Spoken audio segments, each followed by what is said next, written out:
আসসালামু আলাইকুম রহমতুল্লাহ। আলহামদুলিল্লাহ আলহামদুলিল্লাহি ওয়াহদা ওয়াসসালাতু ওয়াসসালামু আলা মান লা নাবিয়্যা বা'দা ওয়া আলা আলিহি ওয়া আসহাবিহি ওয়া সাল্লাম, আম্মা বাদ। ফাউযু বিল্লাহি মিনাশ শাইতানির রাজীম। বিসমিল্লাহির রহমানির রহিম।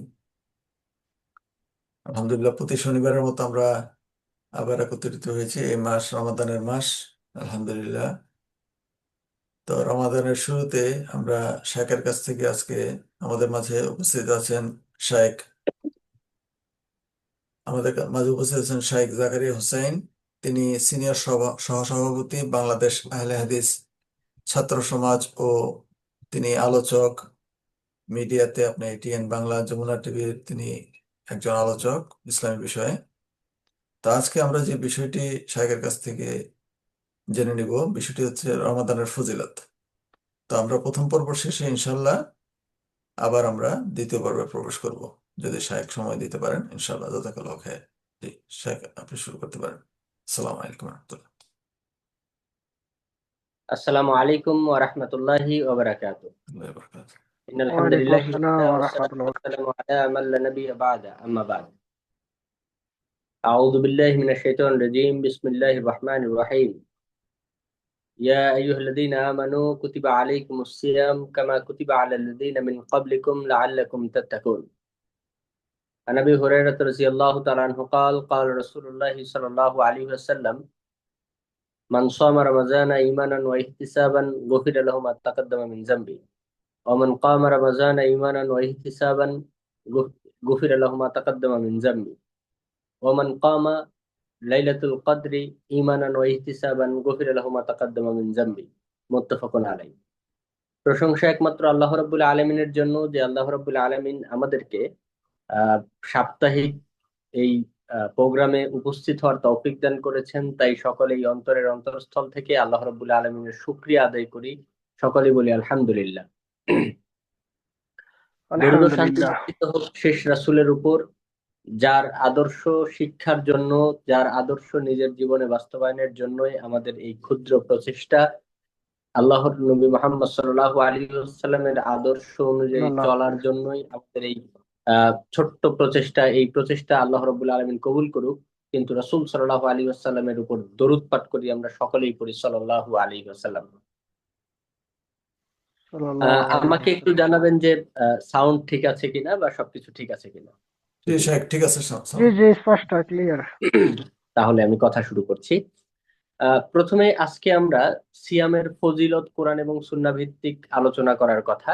আমরা এই বিষয় নিয়েই কথা বলবো, তবে আমরা শুধু ফজিলত নিয়ে না, বরং প্রথম থেকে শেষ পর্যন্ত একটা সিয়াম পালন করতে গেলে আমাদের গুরুত্বপূর্ণ যে বিষয়গুলো রয়েছে, এই বিষয়গুলোর উপরে আমি সংক্ষিপ্ত সময়ের মধ্যে টাচ দেওয়ার চেষ্টা করব ইনশাআল্লাহ। আহ আমাদেরকে আহ সিয়াম এর ফজিলত বা সিয়াম কিভাবে আমরা করব, কি কি করা যাবে, সিয়াম ভঙ্গ হবে কি করলে, এখানকার মেন উদ্দেশ্য কি, আমরা কেন সিয়াম সাধনা করি, কেন সিয়াম পালন করছি, এই বিষয়গুলো যদি আমরা বুঝতে না পারি সঠিকভাবে, তাহলে আমাদের সিয়াম পালন করা আর না করা উভয়টাই সমান ব্যাপার। একটা কথা বলে আমি আমার আলোচনা শুরু করি, সেটি হচ্ছে আল্লাহ রাব্বুল আলামিন কোরআনুল কারীমের প্রথম যে আয়াতটা নাজিল করলেন, সেই আয়াতটা হচ্ছে ইকরা। আল্লাহ রাব্বুল আলামিন পড়ার কথা সর্বপ্রথম বললেন, যে তোমরা পড়ো তোমার প্রভুর নামে, যিনি তোমাদেরকে সৃষ্টি করেছেন। আল্লাহ রাব্বুল আলামিন কেন এখানে পড়াশোনা করার কথা বললেন? আল্লাহ রাব্বুল আলামিন ইচ্ছা করলেই বলতে পারতেন যে ফাআলাম, তোমরা জেনে রাখো, আন্নাহু লা ইলাহা ইল্লাল্লাহ, নিশ্চয়ই আল্লাহ রাব্বুল আলামিন এক। তার কারণ আল্লাহ রাব্বুল আলামিনকে এক স্বীকৃতি দেওয়ার আগ পর্যন্ত কোনো ব্যক্তি মুসলিম হতে পারে না। আর কোনো ব্যক্তি যদি মুসলিম না হয়, তার যত ভালোই কাজ থাকুক না কেন, সেই কাজগুলো আল্লাহ রাব্বুল আলামিনের কাছে নেকির কাজ বলে গণ্য হবে না। এখন আমরা যদি নেকির কাজ বলে সাব্যস্ত করতে যাই পড়াশোনাকে, তাহলে আমি তো আল্লাহ রাব্বুল আলামিনের প্রতি ঈমান আনিনি। তাহলে ঈমান আনার পূর্বে আল্লাহ রাব্বুল আলামিন সর্বপ্রথম কেন পড়াশোনা করার কথা বললেন, ইকরা শব্দটি কেন বললেন? এর অর্থ হচ্ছে যে আমার বান্দারা আমাকে জানবে, আমার বান্দারা আমাকে বুঝবে, আমার বান্দারা আমাকে জেনে বুঝে তারপরে আমার বান্দারা আমার প্রতি ঈমান আনয়ন করবে। না বুঝে আল্লাহ রাব্বুল আলমিনের ক্ষমতা, আল্লাহ রাব্বুল আলমিনের পাওয়ার, তিনি কি কি করতে পারে, আমাদের কি দিতে পারে, কিভাবে কি করছেন তিনি, এগুলো আমরা না জেনে আমরা অযথাই আল্লাহ রব্বুল আলমিনকে মেনে নেই, এটা আল্লাহ রব্বুল আলমিন নিজেও চান না। এ কারণেই আল্লাহ রব্বুল আলমিন খুব স্পষ্টভাবেই কুরআনুল কারীমে উল্লেখ করেছেন, এবং প্রথম আয়াত যেটা নাজিল করেছেন সেটি হচ্ছে ইকরা, অর্থাৎ অর্থাৎ তোমরা পড়ো, আমাকে জানো, তারপরে তোমরা আমার উপর ঈমান আনো। এখান থেকে আমরা একটা জিনিস উপলব্ধি করতে পারি, সেটি হচ্ছে যে আমরা যে কোনো বিষয়েই যেই আমলই করি না কেন, এই বিষয়ের উপরে আগে আমাদের জানতে হবে, তারপরে আমল করতে হবে। জানার আগে আমল নয়। ইমাম বুখারী রাহিমাহুল্লাহ আলাই সহিহুল বুখারীতে একটা বাব নিয়ে এসেছেন, একটা অধ্যায় নিয়ে এসেছেন, সেটি হচ্ছে আল ইলমু কাবলাল কাউলি ওয়াল আমাল। যে কোনো কথা এবং কাজের পূর্বে আপনাকে জ্ঞান অর্জন করতে হবে। আপনি যদি জ্ঞান অর্জন না করেন, তাহলে আপনি কোনো রকমের আমল বা কোনো রকমের কাজ আপনি করতে পারবেন না। যদি করতে যান তাহলে ভুল হয়ে যাবে। যেমন আপনি যদি কৃষি কাজ করতে যান, তাহলে আপনাকে প্রকৃত কৃষি কাজ করার জন্য একজন কৃষকের কি কি দরকার সবকিছু আপনাকে জানতে হবে, বুঝতে হবে, তারপরে আপনার কৃষি কাজে যেতে হবে। যদি আপনি আগে জমি রেডি করতে হয়, জমি রেডি না করে আগে আপনি হচ্ছে কোদাল নিয়ে যে ধানের বীজ বপন করেন, পরে যে আপনি হচ্ছে ওই জমি চাষ করেন, তাহলে যেমন হবে না।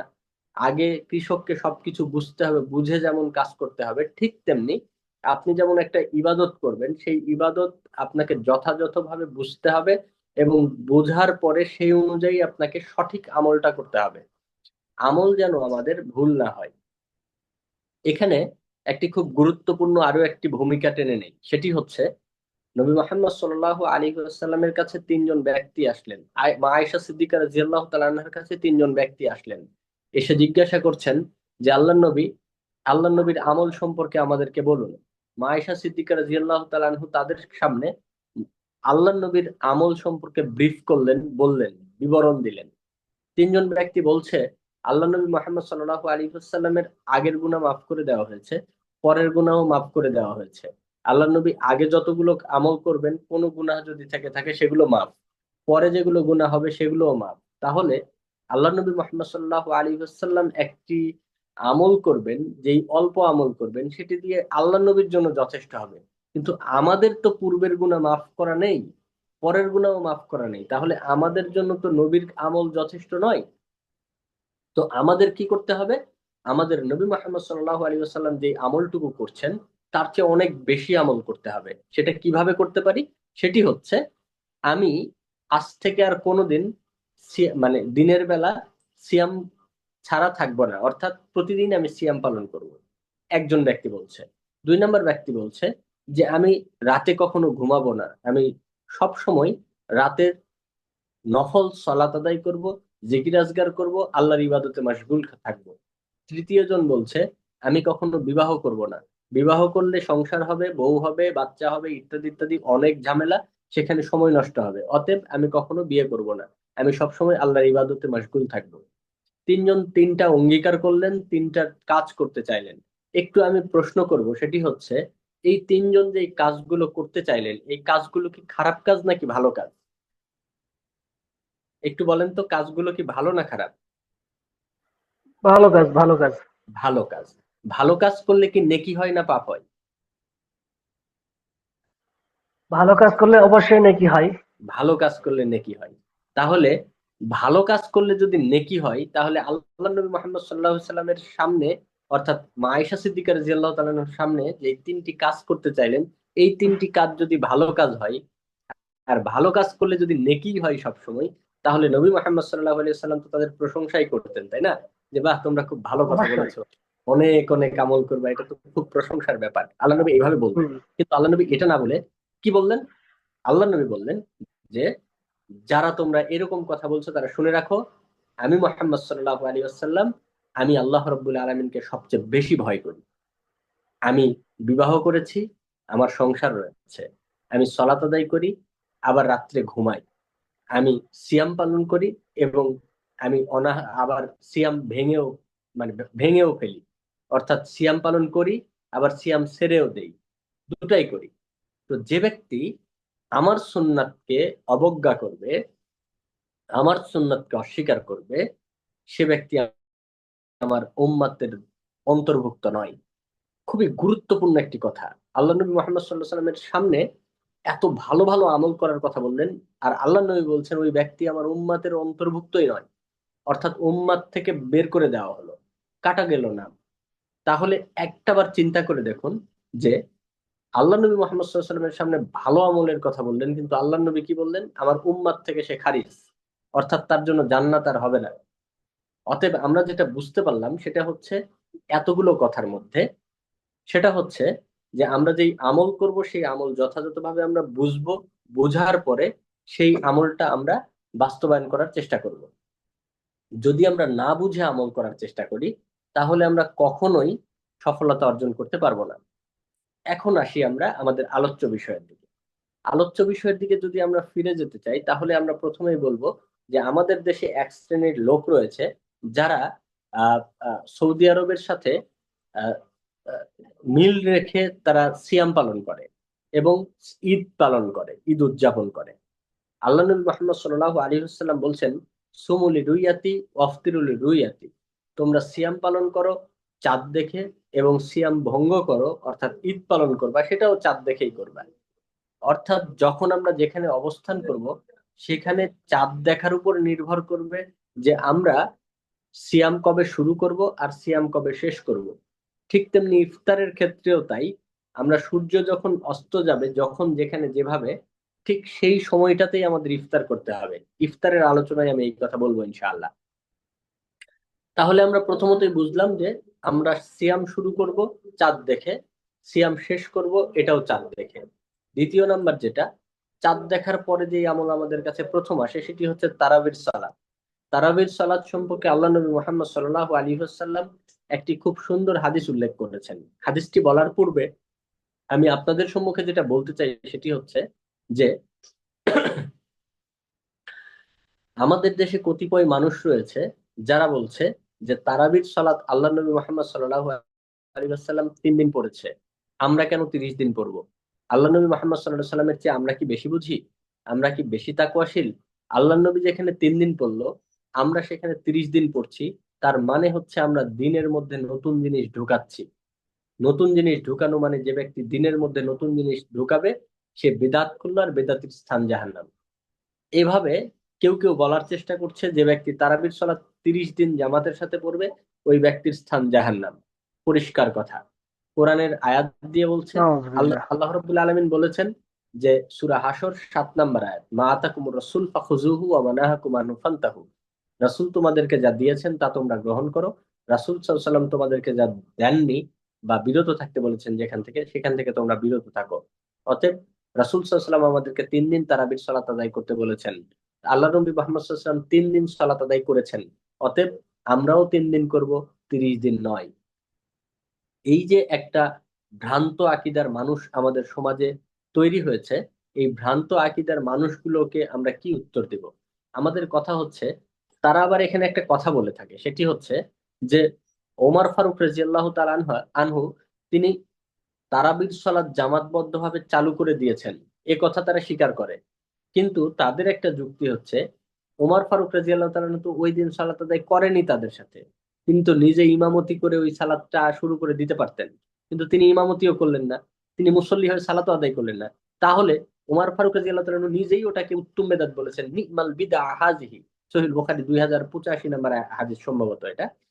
তো ওমর ফারুক রাদিয়াল্লাহু তাআলা নিজেই বললেন যে এটা উত্তম বেদাত।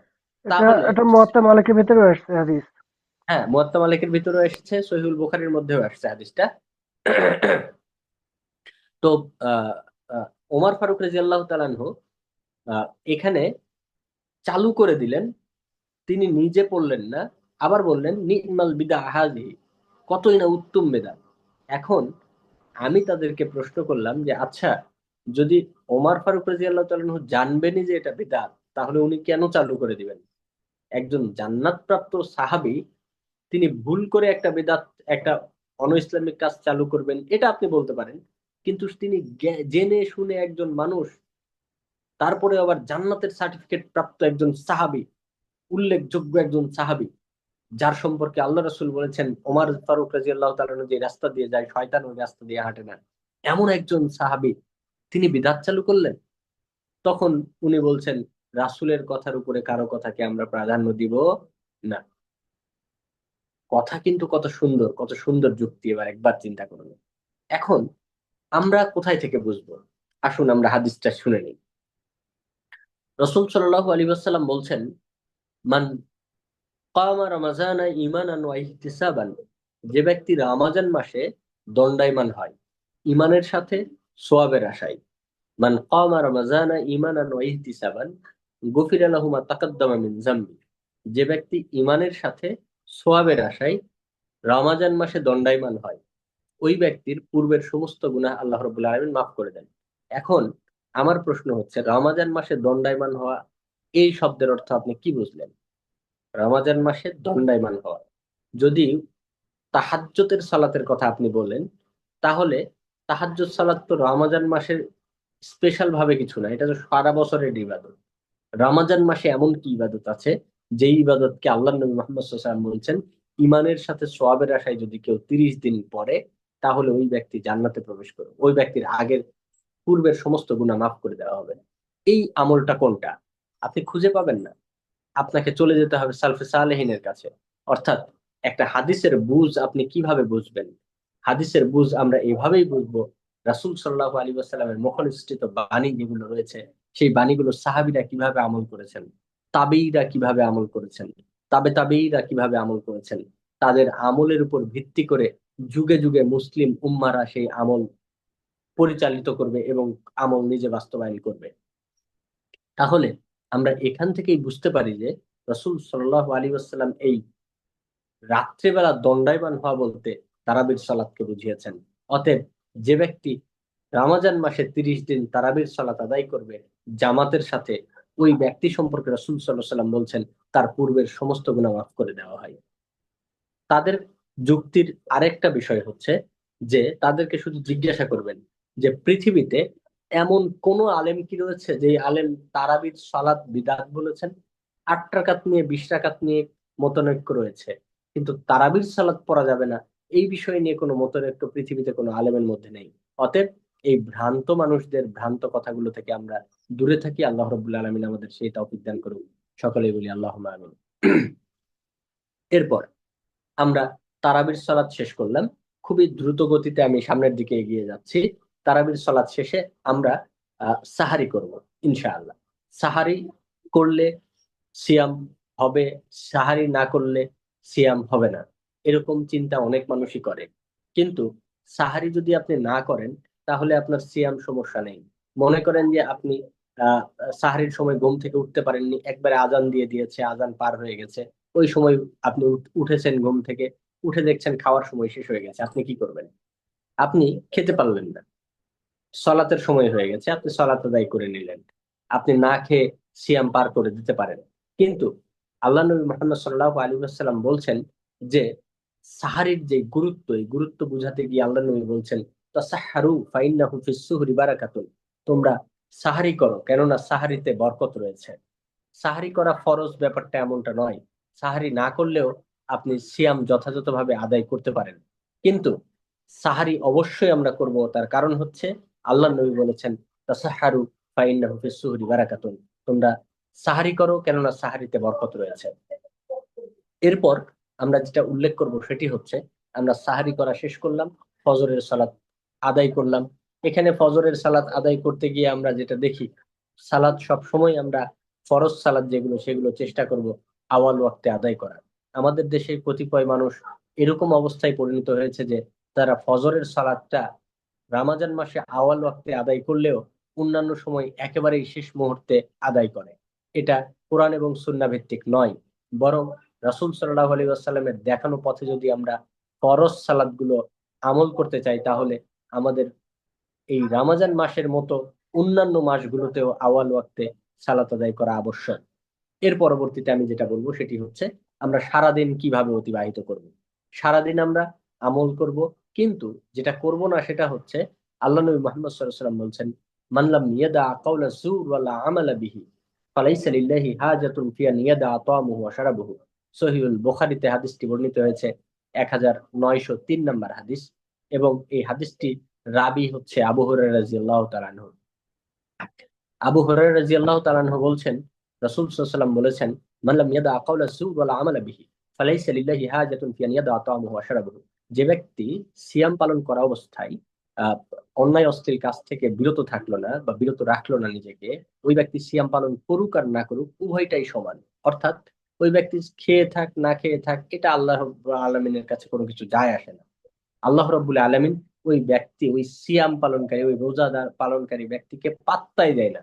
ব্যাপারটা হচ্ছে এই, আমরা এটা জানি যে যদি কোনো ব্যক্তি সিয়াম পালন করে একদিন, আল্লাহ রাব্বুল আলামিন, আল্লাহ নবী মুহাম্মদ সাল্লাল্লাহু আলাইহি ওয়াসাল্লাম বলছেন, মান সামা রমাযানা ঈমানান ওয়া ইহতিসাবান, যে ব্যক্তি রমাজান মাসে ঈমানের সাথে সওয়াবের আশায় একটি সিয়াম পালন করবে, গফিরা লাহু মা তাকাদ্দামা মিন যামবি, আল্লাহ রাব্বুল আলামিন তার পূর্বের সমস্ত গুনাহ মাফ করে দেন। আগে যে হাদিসটা বলেছিলাম একই হাদিসের একটা অংশ এটি। সেটি হচ্ছে, যদি কোনো ব্যক্তি ঈমানের সাথে সওয়াবের আশায় একদিন সিয়াম পালন করে, রমজান মাসে সিয়াম পালন করে, তাহলে ওই ব্যক্তির পূর্বের সমস্ত গুনাহ আল্লাহ রাব্বুল আলামিন মাফ করে দেন। এখন আমাদের কাছে প্রশ্ন হচ্ছে যে সিয়ামের ফজিলত কি? অর্থাৎ সলাত আদায় করলে, জামাতের সাথে সলাত আদায় করলে 27 গুণ 25 গুণ বেশি নেকি পাবো। ফরজ বাদ দিয়ে নফল সিয়াম পালন করলে এই নেকি পাবো। নফল সলাত আদায় করলে এই নেকি পাবো। কিন্তু ফরজ সিয়াম যেটা আমি পালন করছি, সেই ফরজ সিয়াম পালন করলে আমি কি নেকি পাবো, এটা বা এটার ফজিলত কি, এই বিষয়ে আমরা এখন আলোকপাত করবো ইনশাআল্লাহ। আল্লাহ নবী মুহাম্মদ সাল্লাল্লাহু আলাইহি ওয়াসাল্লাম বলছেন, মান সামা ইয়াওমান ফি সাবিলিল্লাহ, যে ব্যক্তি আল্লাহর রাস্তায় একদিন সিয়াম পালন করবে, বাআদা ওয়াজহাহু আনিন নারি ৭০ খরিফা, আল্লাহ রাব্বুল আলামিন তার মুখমণ্ডল থেকে জাহান্নামকে ৭০ বছরের পথ দূরে সরিয়ে দিবেন। সুবহানাল্লাহি ওয়া বিহামদিহি। আল্লাহ নবী মুহাম্মদ সাল্লাল্লাহু আলাইহি ওয়াসাল্লাম বলছেন, মান সামা ইয়াওমান ফি সাবিলিল্লাহ, যে ব্যক্তি আল্লাহর রাস্তায় একদিন সিয়াম পালন করবে, বাআদা ওয়াজহাহু আনিন নারি খান্দাকান কামা বাইনাস সামাওয়াতি ওয়াল আরদ, আল্লাহ নবী মুহাম্মদ সাল্লাল্লাহু আলাইহি ওয়াসাল্লাম বলছেন, যদি কোনো ব্যক্তি আল্লাহর রাস্তায় একদিন সিয়াম পালন করে, তাহলে ওই ব্যক্তির মুখমণ্ডল থেকে জাহান্নামকে এত দূরে সরিয়ে দেওয়া হয়, জাহান্নামের মধ্যে এবং তার মধ্যে একটা পরিখা খনন করা হয়, অর্থাৎ খাল খনন করা হয়।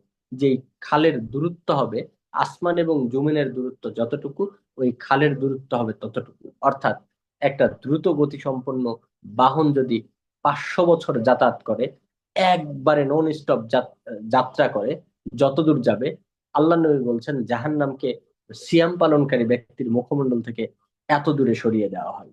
সুবহানাল্লাহি ওয়া বিহামদিহি। এটি হচ্ছে সিয়ামের ফজিলত। তবে এই সিয়ামগুলো নফল সিয়ামের ক্ষেত্রে ব্যবহৃত হয়েছে। ফরজ সিয়ামের ক্ষেত্রে আল্লাহ রাব্বুল আলামিন বলছেন, ক্বাল আল্লাহু তাআলা, হাদিসে কুদসি এটি, এটি হচ্ছে আস-সাওমু লি, সিয়াম আমার জন্য, ওয়া আনা আজজি বিহি, এবং এই সিয়ামের প্রতিদান আমি আল্লাহ নিজে দিব। এই হচ্ছে আমাদের সংক্ষেপে সিয়ামের ফজিলত। এরপরে আসুন, আমরা দিন অতিবাহিত করলাম, কোন রকমের অন্যায় অশ্লীল কাজ করলাম না, গীবত করলাম না, মিথ্যা কথা বললাম না, চকুলখুরি করলাম না, ওজনে কম দিলাম না, ব্যবসায় পণ্যের মধ্যে ভেজাল দিলাম না, এবং মুসলমানদের ক্ষতি হয় এমন কোনো কাজ করলাম না, মা বোনরা গীবত করলো না। এইভাবে সব অন্যায় অপকর্ম থেকে বিরত থেকে আমরা সিয়াম শেষ করছি। শেষ করার আগে এখানে আরো একটি কথা, সেটি হচ্ছে, মূলত সিয়াম 3 স্তরের। সিয়াম মূলত কয়টি স্তরের? 3টি স্তরের। প্রথম তিনটে নাম্বার স্তর স্তরের। হচ্ছে, হ্যাঁ, প্রথম নাম্বার স্তর হচ্ছে যে আমরা মুখ দিয়ে কিছু খাবো না, অর্থাৎ আমরা খাদ্য ভক্ষণ করব না।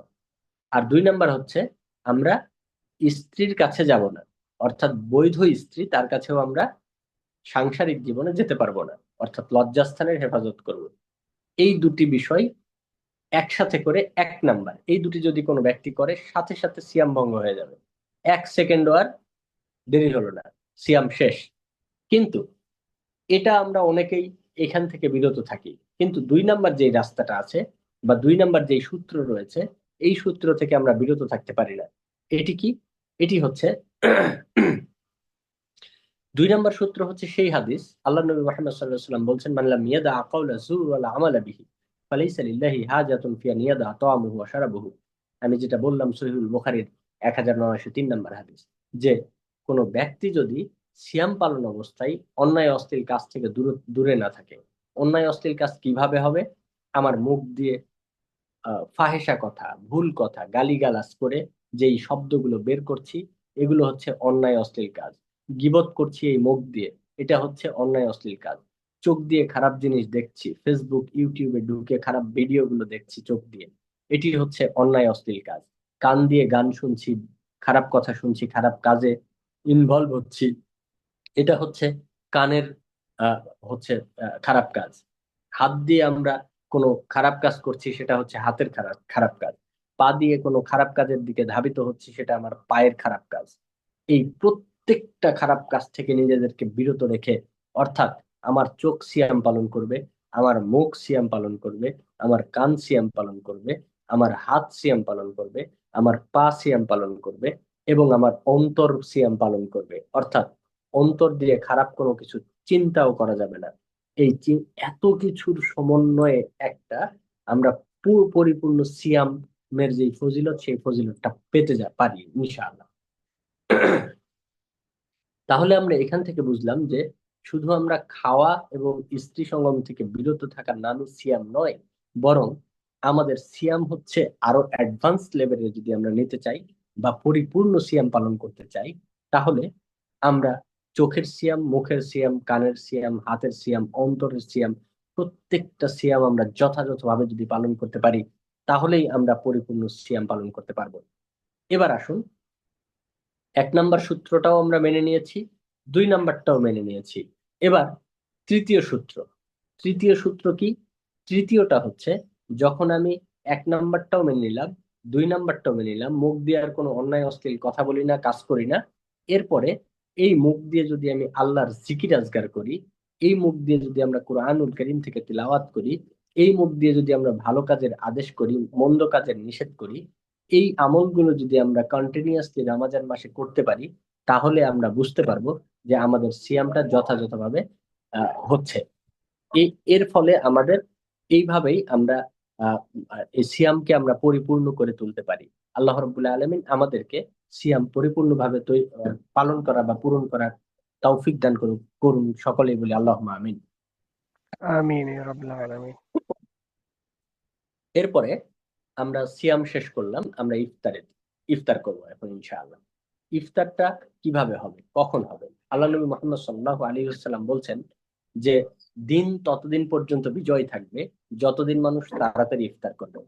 একটি কথা আপনাদের জ্ঞাতার্থে জানিয়ে রাখি, সেটি হচ্ছে, আজকে যমুনা টিভিতে আমার প্রোগ্রাম ছিল। সেই প্রোগ্রামে আমার আশেপাশে যারা ছিল তারা সকলেই প্রায় পীরপন্থী এবং মাজারপন্থী মানুষ। তিনজনের একটা টক শো ছিল। সেই টক শোতে আমি একজনই মাত্র কোরআন এবং সুন্নাহ ভিত্তিক, অর্থাৎ কোরআন আহলুল হাদিস বলে দাবি করি, বাকিগুলো হচ্ছে পীরপন্থী মানুষ।